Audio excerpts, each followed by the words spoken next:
நீங்கள் அமர்ந்திருந்து நானே தேவன் என்று அறிந்து கொள்ளுங்கள். ஜாதிகளுக்குள்ளே உயர்ந்திருப்பேன், பூமியிலே உயர்ந்திருப்பேன்.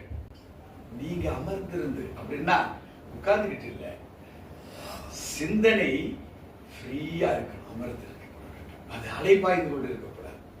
இங்க யாரா இருக்கணும்? ஒரு கிறிஸ்துவை அறிந்து கொண்ட ஜனங்கள் அலைபாயாதபடி, சிந்தைகள் மாறாதபடி, போராட்டங்கள் இல்லாதபடிக்கு நீங்கள் அவரை அறிந்து கொள்ளுகிற ஒரு கிறிஸ்தவனாக வாழலைன்னா அவர் சொல்லுகிறது ஏதாவது புரியுமா?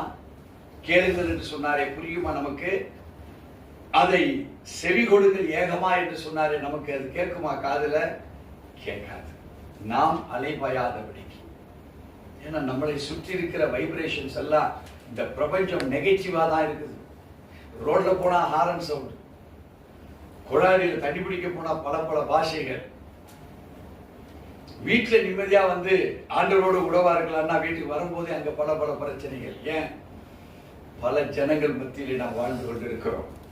பல தரப்பான ஐஸ்வர்யவான்களும் எளியவர்களும் சிறியவர்களும் பெரியவர்களும் ஜனக்கூட்டம் மத்தியிலே வாழுகிற நீங்களும் நானும் எப்படிப்பட்டவர்களாக இருக்கணும்? அவருடைய வேத வசனத்துக்காக அமர்ந்திருந்து கர்த்தரே தேவன் என்று அறிந்து கொள்ளுகிற ஜாதிகளுக்குள் உயர்ந்திருக்கிற ஒரு தனி நபராக நீ என்னைக்கு உணர்கிறியோ, அந்த தனி நபருக்கும் தேவனுக்கும் உள்ள உறவுகள் இட் வில் ஸ்டார்ட். அது ஆரம்பமாகிறது. அங்கதான் ஆரம்பமாகிறது. வேதத்தை வாசித்ததுனால அல்ல, வேதத்தை மெடிடேட் பண்ணினதுனால அல்ல.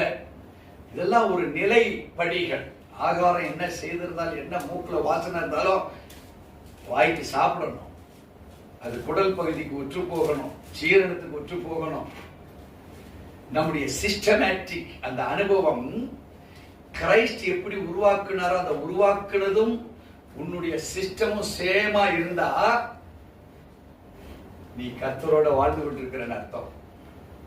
உனக்கு சில காரியம் நிறைவேறல, பிரச்சனையா இருக்குது, போராட்டமா இருக்குது, நீ இன்னும் ஆண்டவருடைய பாதத்துல அமரல, என்னன்னு கேட்கல, செவி கொடுக்கல ஏகமாய்.